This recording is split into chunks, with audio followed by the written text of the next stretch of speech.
Friday here on the North Shore Drive podcast from the Pittsburgh Post-Gazette. Chris Carter with Brian Batko. We're going to talk about something Russell Wilson said recently in the media, and that is going to be something that some Steelers fans might be taking a little bit out of proportion. We'll talk about that, PFWA awards, and our picks for conference championship weekend, all here on the North Shore Drive podcast and the Pittsburgh Post-Gazette. Let's get into it. You are now listening to the North Shore Drive podcast, a show on all things Pittsburgh sports from the writers of the Pittsburgh Post-Gazette, hosted by Christopher Carter.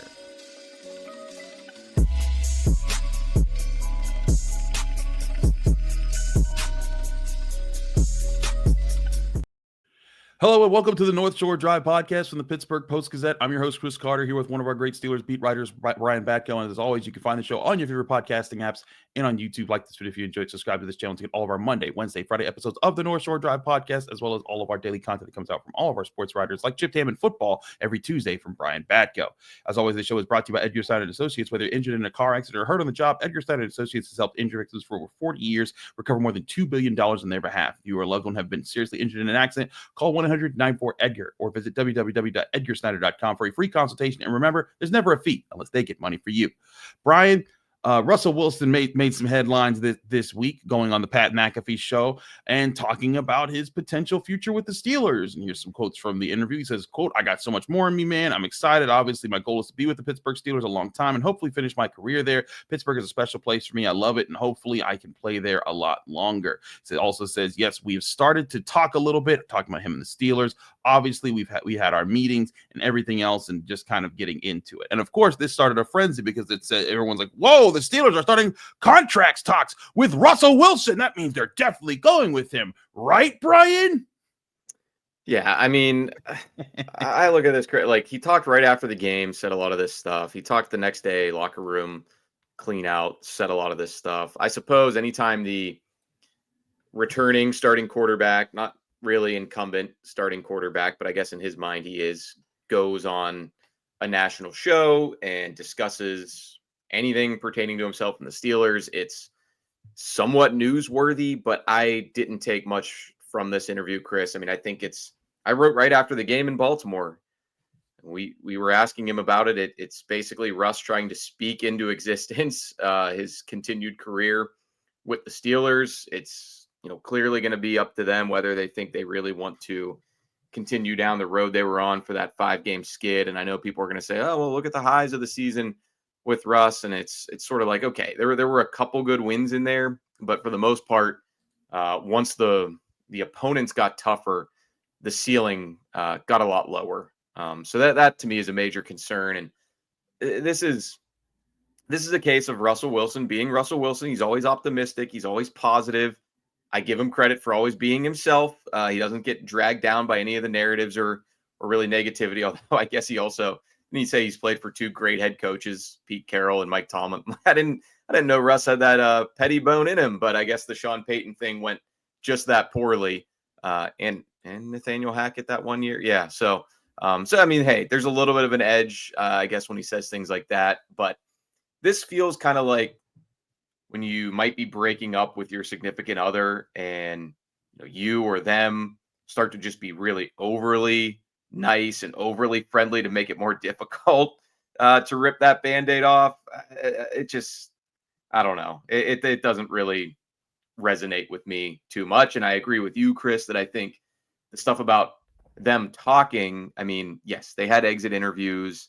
I'm sure, Russ is terminally online when he's not working out. So there's probably a lot of texts and messages being thrown back and forth between him and people from the organization. I did not take it to signify any sort of step forward on the contract talks path. Here's the other thing about this, Brian. I'm pretty sure whatever conversations they've had with Russell Wilson, they've also had with Justin Fields, in the sense that they've both been like, hey, we'd like you to stick around. Because here's the other thing. The Steelers front office isn't stupid, right? They can't afford to put all their eggs in one basket because they've seen where that happens. Like you just plan around, okay, we're just going to get this one guy, and then it doesn't work out. And then all of a sudden you've annexed the other guy who was going to be your option because it didn't work out in your negotiations for whatever reason. I'm pretty sure they're talking to both guys right right now. I still think that our guy Gerry Dulac has reported they prefer just Justin Fields. I think that's the plan. I really think that if Russell Wilson comes back next year, it's because Justin Fields didn't work out, or it's because he agreed to be like a backup and he's just like, hey, I'd rather do it here than other places. And I just don't think he's going to go for that. I think he wants to start in his last few years of his career. And I think that, again, if you're the Steelers, you're looking at what Justin Fields can bring to the table. Now you're not just dealing with one just off of a rough time in Chicago. Now you've had him in your system for a year. Now he's played in your offense. Mike Tomlin talked about him being good enough to start. I think that there's more to be there for Justin Fields. And to be fair to Russell Wilson, you could say, hey, like when the run game was there, he was there. Like when the run game dissipated at the end of the season, that's when things kind of went awry and they weren't able to really make things work as well. And that's when, he kind of thrives. It's off of having a strong run game. But that's the thing here is that Justin Fields, if your offensive line is still, it did not take a step forward this year. In fact, I'd say some positions took a step forward, but as a unit, I think that they still have to show that they can coalesce and come together. And if that's still a question going into next year, I think you need a quarterback that can protect himself a bit more behind that offensive line. And if it works out and they develop into this really strong unit next year, more power to you. And then you can be more like the Eagles with how they protect Jalen Hurts and use him in their game plan. But I don't think that Russell Wilson saying this, like you're saying, I don't think it really means as much as some people might make it out to be. I think this is more Russ knows the game. He's going to put the word out there, and he's just trying to see, like everyone else, what the Steelers are actually going to do.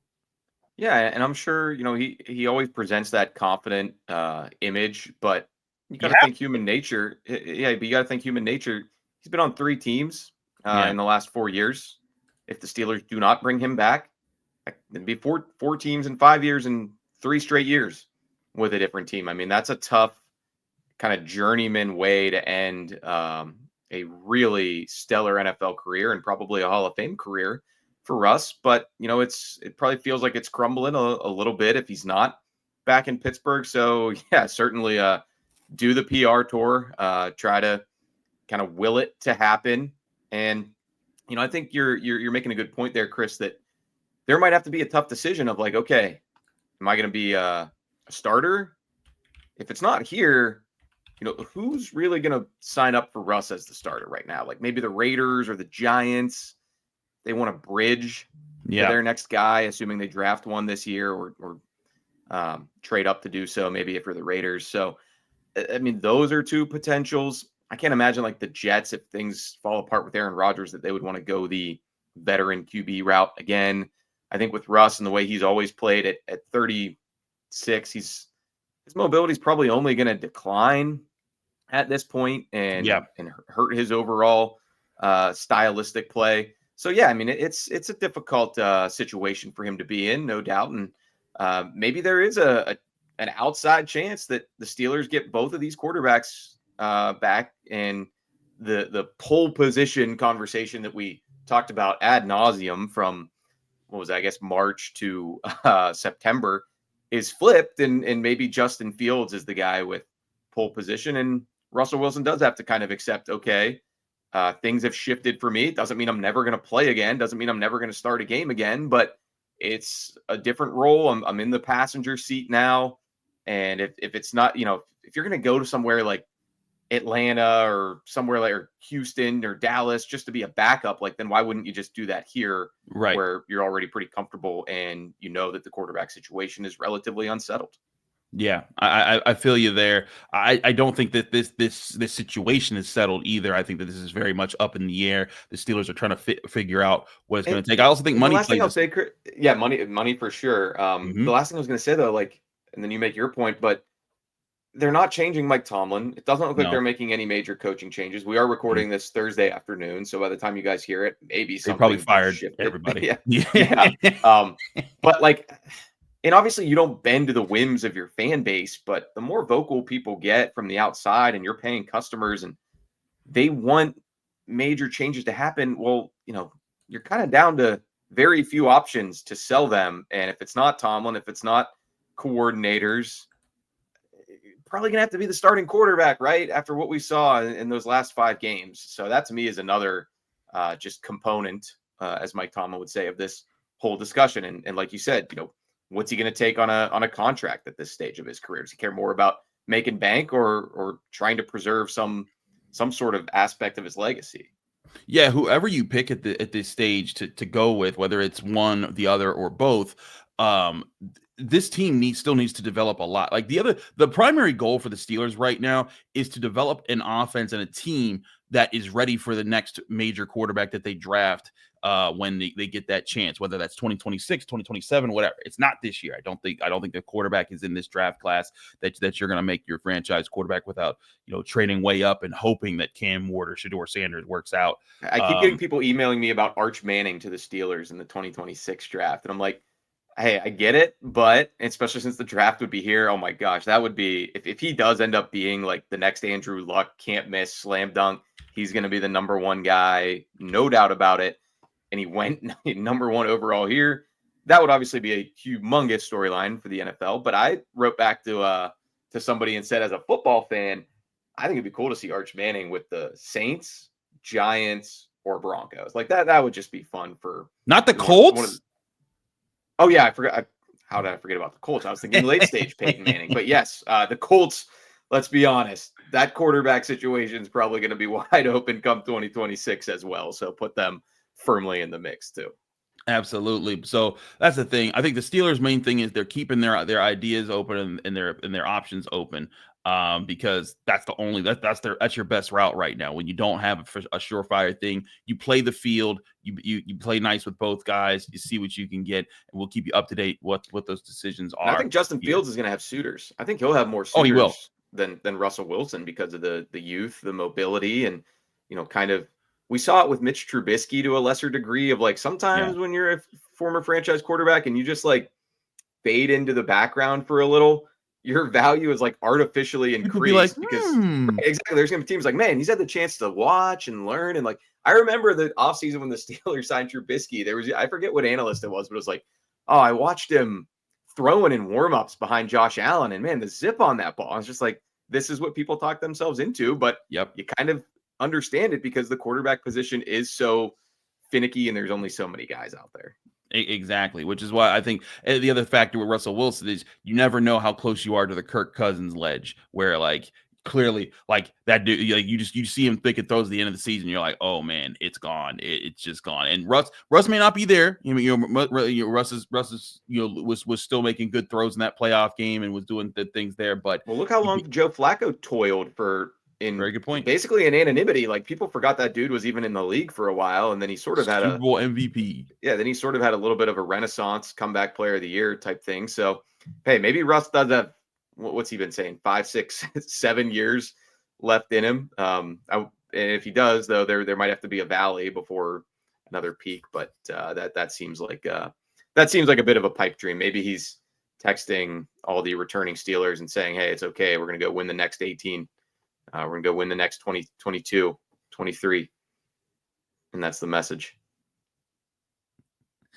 When we come back, we're going to talk about Brian Batko's PFWA awards ballot, where I agree with him, where I disagree with him, where we'll see those award winners all next year on the North Shore Drive podcast for the Pittsburgh Post-Gazette. But first, I want to remind you the show is brought to you by Edgar Snyder Associates. If you're injured in an accident, you're probably wondering what's next. Well, for over 40 years, Edgar Snyder Associates have helped injury victims answer that very question, what's next? Whether it's gathering evidence, collecting medical records, or dealing with the insurance companies, Edgar Snyder Associates has helped over 75,000 people handle the question, what's next? Call 1-800-94-EDGAR or visit www.edgarsnyder.com for a free consultation. Remember, there's never a fee unless they get money for you.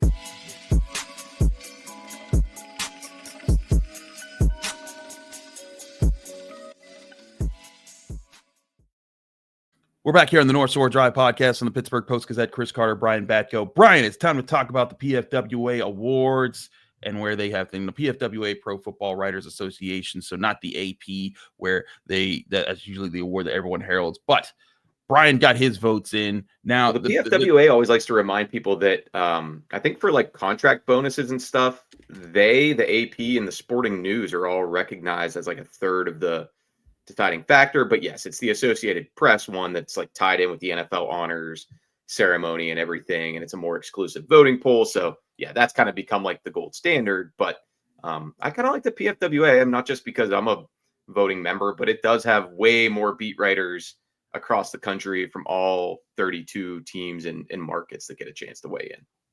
So let's do this. Let's go line by line. We're gonna go with your pick and then the person who won. Let's start off with MVP. Wait, did I say something wrong there? No, I was just gonna say they haven't all been announced yet, but we can at least do it for those that have been announced. Well, the finalists have also been announced by the AP.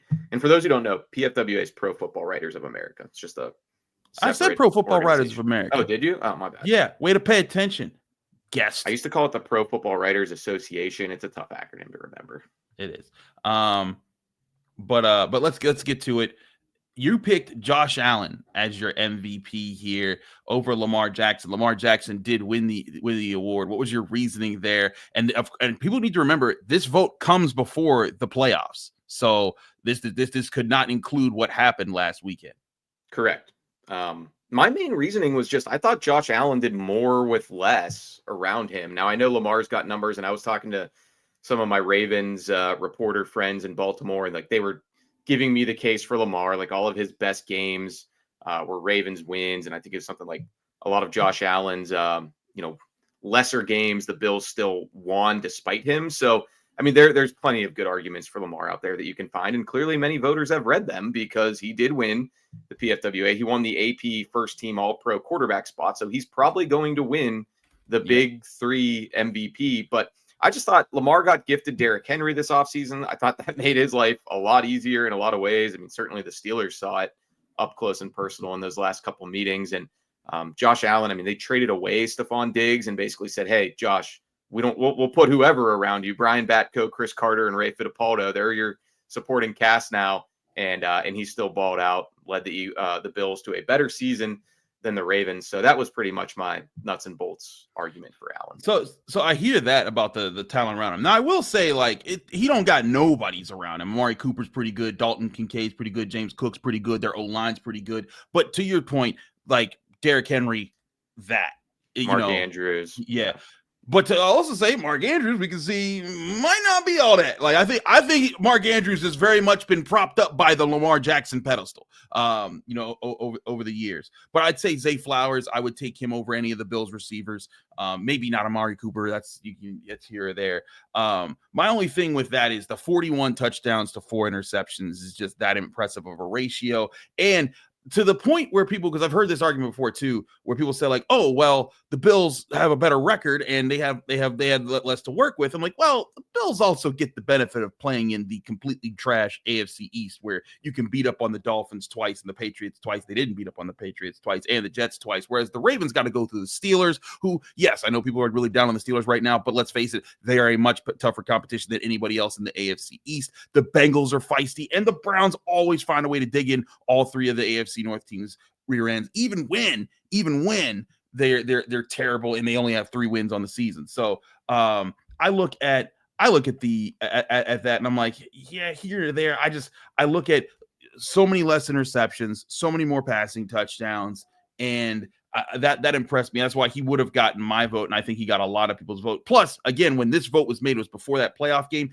When those two guys met, Lamar Jackson utterly destroyed him. And I also think part of this also needs to remind people, home field advantage is a real thing in the NFL, because you look at how the Ravens beat the tar out of the Bills in Baltimore and how the Bills beat them in Buffalo, and then look at how the Steelers played the Ravens in Pittsburgh versus how the Ravens beat the Steelers up twice in their own house. I think that plays a factor in as well. And I ain't mad. The Bills got that home field advantage in part because Lamar's team lost to the Raiders and the Browns this year, or else they could have had the 2 seed and home field advantage. But yeah, I mean, obviously both are incredible. Like I wouldn't tell anybody they're wrong necessarily for picking Lamar. And maybe there's like some subconscious, like Lamar's going to have 3. Josh Allen's never even had 1. I don't think the gap between those two is quite that large. Very true. Very true. I'd take not getting my butt kicked by the Ravens over them losing the occasional thing to the Raiders and the Browns. That was in Baltimore. Yeah. But that's true. Those were one was at home, one was away. But yeah. So. But yeah, either way, MVP. Like I said, I ain't mad at anyone that picks Josh Allen. I think just the better quarterback for me all year was was Lamar Jackson. Let's move to your next pick here.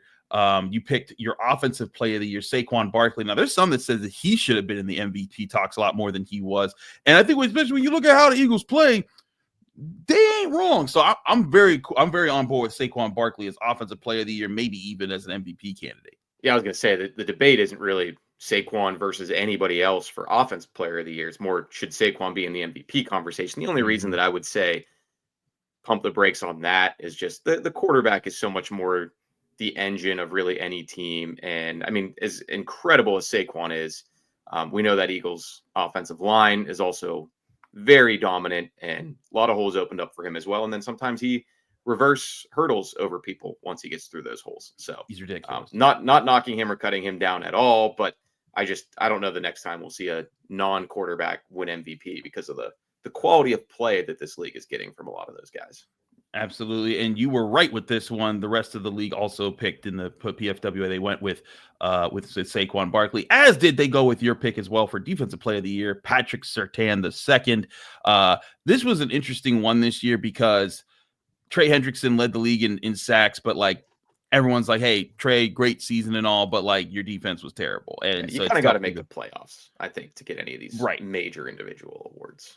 Exactly. And then Myles Garrett, he was behind him, but he also won 3 games this year. So like, how much is that really worth? And then for the Steelers fans, TJ Watt, I think, had a good season, but everyone can kind of acknowledge this wasn't one of his best. I'd say that if he had last season this year, he would have won the award. He'd even tell you this wasn't his best year. I mean, I think he talked about he would. Yep. Yeah, he would freely admit that. He is a finalist for the AP award, but I don't think he's going to win that. And I didn't feel great about picking Surtain because it was such a difficult year to call it. Honestly, if I wouldn't have gone with him, I would have gone with a Steeler, and it wouldn't have been TJ. I think Cam Heyward, it just continues to be bring the heat perpetually overlooked and underrated by the NFL, kind of media at large. So, but even by his own team to some extent, like TJ got team MVP for the Steelers. So, I mean, it's just what Cam did with batting passes as well as creating pressure and overall tackles. I mean, he just does so much for this defense at every level. I could have easily talked myself into him getting defensive player of the year. He didn't even make the AP list of 5 finalists. Surtain, though, I mean, he pretty much shut down the side of the field for the Broncos. He picked off 4 passes, and that defense far exceeded expectations. I think having that guy on the back end at corner is probably the biggest reason why. He's certainly been a heck of a playmaker. Let's move down the list. I don't think that the PFWA's announced their coach of the year yet, right? No, I think that's coming out in a couple, actually, in like 5 minutes, actually. Yeah. So we're doing this Thursday early afternoon. But looking at this, you went with Kevin O'Connell. I think that's a very solid pick. The Vikings definitely overachieved. Sam Darnold looked awesome. And they made it there. So I got no gripes there. I wouldn't be shocked if he was the coach of the year either. Yeah, I just think the propping up that he did of Sam Darnold was probably the single most incredible feat of any head coach this year. And one guy that I didn't really consider as much as I think a lot of other voters did is Dan Quinn. It's aging well to pick him because of what the Commanders are doing right now, heading to the NFC title game after beating the Lions. But, he's a defensive-minded guy for the most part, and their defense was a problem for them at times. I think Jaden Daniels and Cliff Kingsbury were winning games in spite of the Commanders' defense a lot of weeks. So he did a great job, don't get me wrong, but I just would have had him behind guys like Kevin O'Connell, even Sean McDermott with the Bills, even Nick Sirianni for the Eagles. Like, he's kind of a goofball, and it seems like every other week Eagles fans want to run him out of town, but it looked like that thing was about to collapse for a minute there, kind of right before they played the Steelers with Jalen Hurts and A.J. Brown sniping at each other and Brandon Graham airing out dirty laundry from the team on a radio show. And I don't know what Nick Sirianni did. Maybe the answer was just don't really do anything, but they kept rolling and even won some games without Jalen Hurts at the end. So I thought he had a decent argument as well.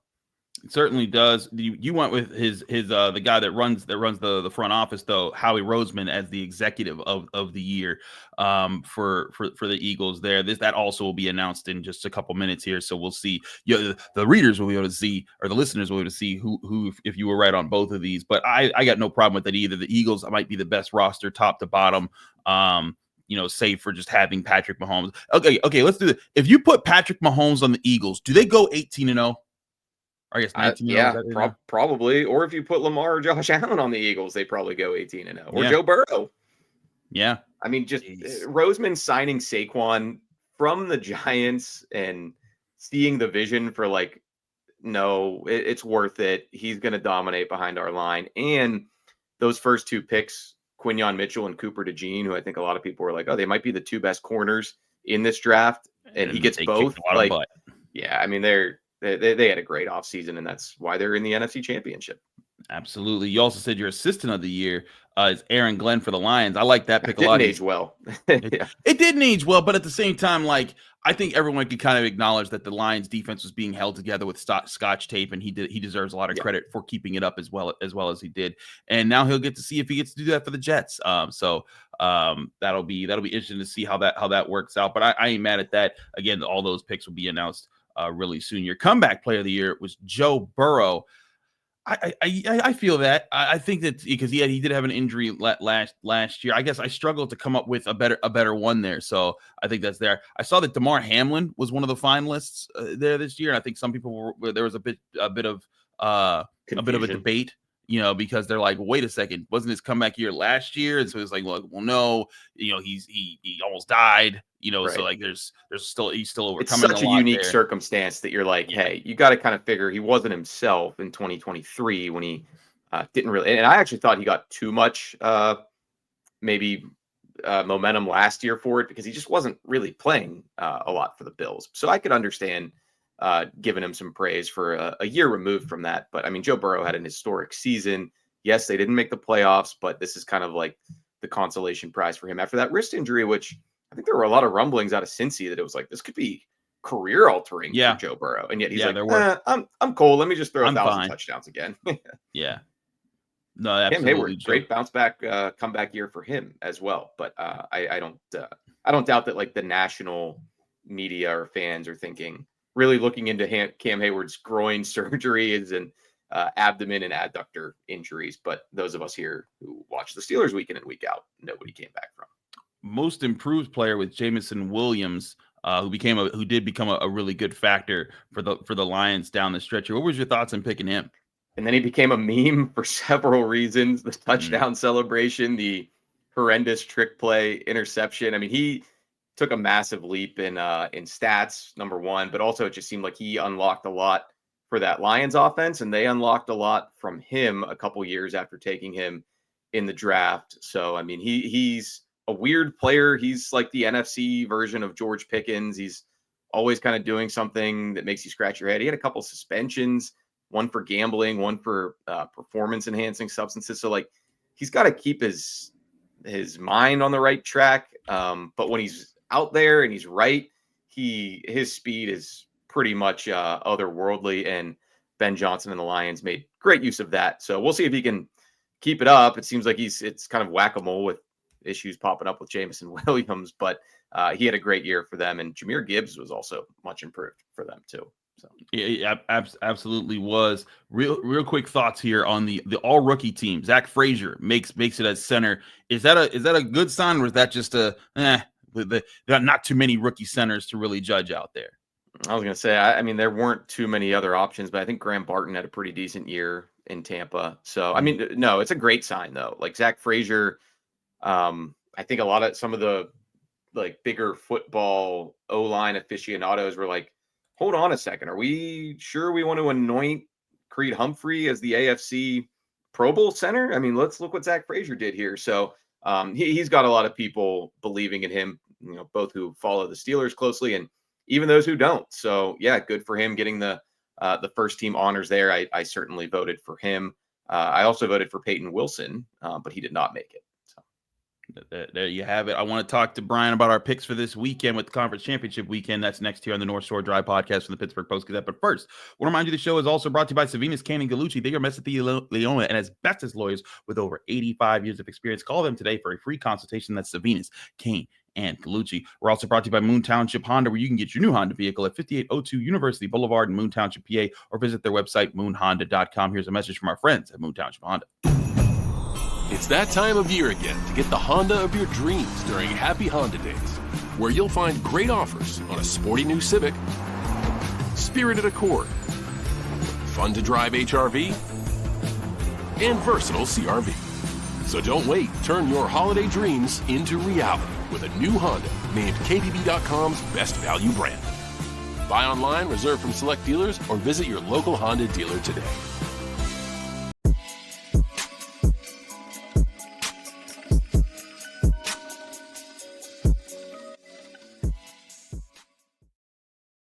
We're back here on the North Shore Drive podcast. Chris Carter, Brian Batko.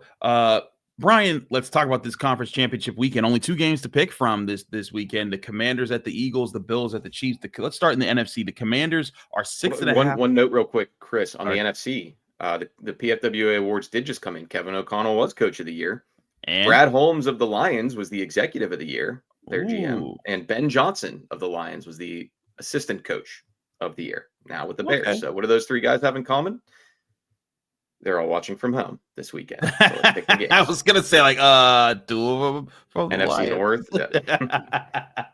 That's funny. But no, that is very interesting. So there you have it, right there. Some live reaction right there from our awards guy here. But Brian, let's talk about this NFC matchup. The Commanders are 6.5-point road dogs to the Eagles. You were saying at the start of the playoffs, the Eagles were your team that you thought could get there. Here they are. The Lions aren't. The Lions were my team to get to the NFC Championship. I have a hard time picking against the Eagles, particularly because not only do they control the trenches, but what they do in the secondary with Mitchell, with DeJean, with Slay, I think can be the thing that undoes the Commanders at key points. Now, Jaden Daniels could go on a crazy run and show everybody that he is the guy and that this was more than just a hot run. But I just feel like that roster component of the Eagles is going to come into play. They're in Philly. It's a tough place to play. They're going to find a way to get this one win. Yeah, I mean, Jaden Daniels has already proven me wrong because I said at the outset of the playoffs that I think he's really good, but rookie QB going into some of these tough environments. I had him going out round 1 against the Bucs. Well, here he goes now into the NFC title game, but it's going to be another tough environment and probably one that Eagles fans weren't even expecting to get. I mean, I don't think they were expecting to not have to go through Detroit to get to the Super Bowl this year. Now they do get that extra bonus home game. Lincoln Financial Field will be rocking. That'll be difficult for the Commanders to deal with. Granted, I'm sure Detroit wasn't easy to play in either last week, but I feel like it's a little bit different when you're outside in the elements. And Eagles fans are certainly known for making the other team feel it, maybe in some less than ethical or acceptable ways. But that's just what you sign up for when you go to Philly. So beyond those factors, Jalen Hurts, his health is going to be paramount here for the Eagles, but we've also seen them win a lot of games where Jalen Hurts doesn't have to do too much. He can just kind of be a game manager, and I think this Eagles O-line, the way they're playing, they're going to be able to push the Commanders around a little bit, establish Saquon Barkley. These 2 teams know each other very well. I think the Eagles win this one, and I think they win it. I think they cover. I think they win by more than a touchdown. Maybe even a couple scores once they get downhill, once they get rolling and making life tough on Jaden Daniels on the other side of the ball too. Jalen Hurts and the Eagles are averaging 93 passing yards per game in their first 2 playoff games. But the Commanders on the season averaged giving up 137.5 rushing yards per game, 3rd worst in the NFL, only ahead of the Saints and the Panthers. Give me the Eagles. This plays right into their hands. They're at home. They'll bring pressure. They'll cover well. If Jaden Daniels makes some Superman plays, I think that'll be good enough just to help them lose by 10. Because this is a really good Eagles team. They're going to the Super Bowl. You and I aren't debating that much. Now let's get to the game. Even when the Commanders beat them a few weeks ago, that was the game Hurts got injured and Kenny Pickett was in there and some strange things happened and they kind of it still went down to the wire. Pulled it out. It did 36-33. And I think the Commanders had like 5 turnovers in that game or something. So. Yeah, I don't. Some wild things would have to happen, I think, for that upset to occur. But like let's flip to the AFC game where this is the one that everyone's been keeping their eyes on. The Chiefs 1.5-point home favorites over the Bills. This looks interesting here because the The Bills have been a team that have been knocking on the door for some years. They beat the Chiefs earlier this season. Granted, that was in Buffalo, and we've been talking about home field advantage. Only team to do so, because I'm not counting the Broncos in Week 18. They beat Carson Wentz, so that's no good. Yeah, that doesn't matter. But actually, no, the Broncos were in Denver. No, I mean the Bills, the only team to beat the Chiefs this year. Oh, I said I was saying in. Okay, I got you now. I understand what you're saying. The only team to do so. Now I understand what you were saying. Yeah. But yeah. So there you have it. The Bills, the only real team to beat the Chiefs this year and to beat Patrick Mahomes this year. Man, I like things that they're doing. I like the way the defense was aggressive against the Ravens. They brought the blitz. They did things that I wasn't so sure that Sean McDermott would be able to dial up at the right time for them. Their offensive line moved the Ravens around because that's the other thing about this is that everyone looks at Josh Allen, but man, that run game, that O-line does a lot of work for this team. James Cook is feasting off of it, and that's the balance that you want to hit. But that's also what the Chiefs are good at doing. If this was the Chiefs a few years ago, maybe this is just a shootout and we're talking about just 50-48 and that could be something that the Bills do. But the Chiefs defense, they don't have, like, where the Commanders have those weaknesses up front, the Chiefs do not. They know how to stuff the run. They know how to get after the quarterback. They know how to defend the pass. I think that this is a game where it's going to come down to which quarterback makes the bigger plays in the big moments. And I have a hard time betting against Patrick Mahomes. Granted, the Bills have been really close several times before. You think, what was it, 13 seconds that they gave Patrick Mahomes to travel the field for a game-tying field goal a few years ago? Yeah, you say 13 seconds in Buffalo. That's like saying 13-9 in Morgantown. I mean, there's just a visceral reaction. That's all you need. It's known by that one digit. And because of that, I have to pick the Chiefs. They just continue to be a team of destiny. And I know it's the boring pick, Chiefs, Eagles, woohoo, we're here again. But as a person who just looks at these two teams, I could see Buffalo winning. But if I was to pick who I actually think will win, it would be Kansas City.